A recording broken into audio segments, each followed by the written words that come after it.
She or he has walked in the garden. This one is a present perfect sentence, and we need to start with our subject, and it will be ev here. Let's write it ev. Then we need to use our location secondly, which is in the garden, and we say here le bahçe. After prepositions we are using an object suffix which is e, so it becomes le bahçeye. Sometimes occurs using the short version of it and it becomes le bahçe. In this case they are taking this e suffix right into the word and it becomes le bahçe.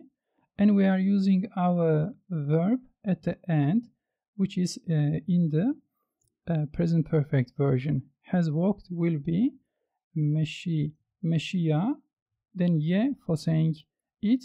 We also have a short version of this one, and it will be meşi, this version. So you say meşiye will be our verb. So we say ev le bahçeye meşiyaye, or ev le bahçeye meşiye.